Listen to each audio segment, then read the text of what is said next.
ইমারতে ইসলামিয়া বা তালেবান সরকারের আমন্ত্রণে আফগানিস্তান সফরে গিয়েছেন বাংলাদেশ খেলাফত মজলিসের আমির মৌলানা মামুনুল হক সহ দেশের শীর্ষ ৭ জন আলেম। ১৪ সেপ্টেম্বর মামুনুল হক সহ এক প্রতিনিধি দল সৌদি আরবে পবিত্র ওমরা পালন শেষে দুবাই হয়ে কাবুলে পৌঁছান। আফগানিস্তান ছাড়াও মধ্য এশিয়ার আরও কিছু দেশে সফরের কথা রয়েছে এই প্রতিনিধি দলের। বুধবার সকালে কাবুলে পৌঁছান আলেমদের ৭ সদস্যের এই প্রতিনিধি দল। দলে রয়েছেন হেফাজতে ইসলামের নায়েবে আমির মৌলানা আব্দুল হামিদ, মৌলানা আব্দুল আওয়াল, মৌলানা আব্দুল হক, মৌলানা হাবিবুল্লাহ মাহমুদ কাশেমি, মৌলানা মনির হোসেন কাশেমি এবং মৌলানা মাহবুবুর রহমান।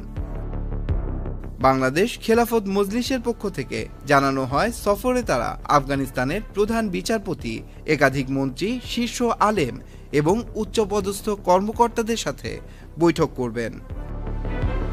আলোচনায় গুরুত্ব পাবে দুই দেশের আলেমদের সম্পর্ক উন্নয়ন, কূটনৈতিক সম্পর্ক জোরদার, ব্যবসা বাণিজ্য, শিক্ষা ও স্বাস্থ্য খাতে সহযোগিতা।